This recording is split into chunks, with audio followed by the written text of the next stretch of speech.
on the radio how it is too. Hi, this is Virtual from Audio 2000.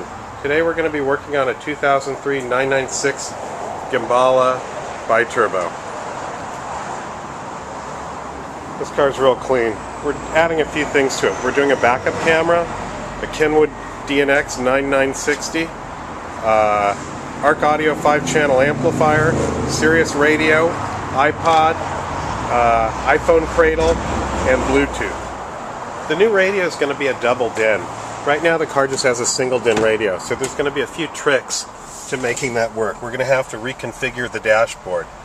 The factory radio is right here, the air conditioning controls are here, and these are holders for CDs.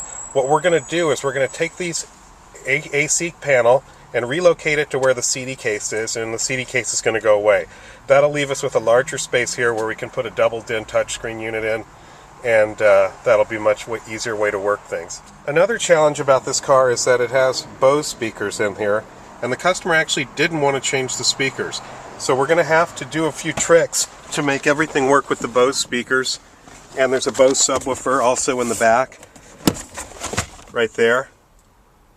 And everything's got to work with the new amplifier, since the original amplifier is fiber optic and it won't communicate with anything except a Porsche head unit. First stage of the installation is wiring up the backup camera. We've got our wires here, and we've got a really super tiny camera that's going to just end up being placed right there, right below the license plate, and it's barely noticeable, and it gives a super wide-angle lens with really good resolution. Next, we're working on the Sirius installation. The antenna's going to go in the bottom corner of the windshield, and Ramon's using double-sided adhesive to place it right on the glass, and we're going to snake the wire through the door jamb, and that'll lead up to where the head unit is in the dash, which is where the Sirius module is going to live. Okay. No. Right now Ramon is stripping down the center console because we're starting to remove the parts that we need to relocate. The radio's coming out, as well as the climate controls and the CD changer box. And remember, the climate controls are going to go where the CD changer box was.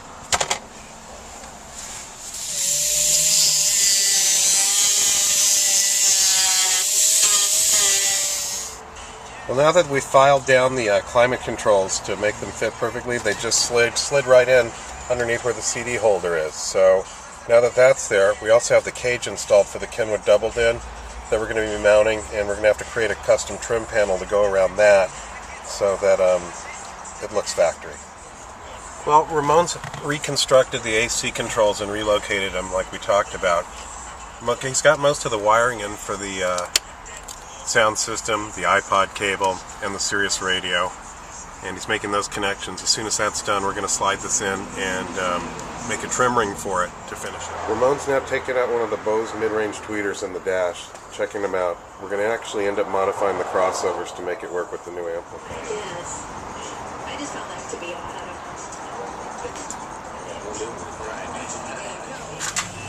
Got our wires through the trunk into the trunk area, and now it's for wiring up the amplifier and installing the crossover. Well, this is the last phase. We're putting on the bracket that goes on the side of the center console. It clips on without any screw marks at all, so if you want to put the car back to stock, nothing's marked. It's made by ProClip. What's going to mount onto this is a cradle for the iPhone. And here's the Kenwood deck up and running. So there's the finished product. There's the iPhone cradle, and there's the ProClip. And the dock connector goes into the bottom of the ProClip. Now what's nice about this ProClip is you can actually adjust the sides to bring them out or in tighter if your iPhone has a case on it, because just about everybody has an iPhone with a case on it, and that'd be impossible to make a holder that would fit for every different type of case that's out there on the market. But anyway, I think this turned out great. Let's have a quick look at the trunk. And then there's the ARC Audio amp that's wedged in the trunk next to the spare tire. It actually ended up going where the original amplifier was, so it basically doesn't lose what little trunk space there is in this car. And then down here is our tiny backup camera. That turned out great. That's got a super wide angle lens on it to really help avoid any blind spots you can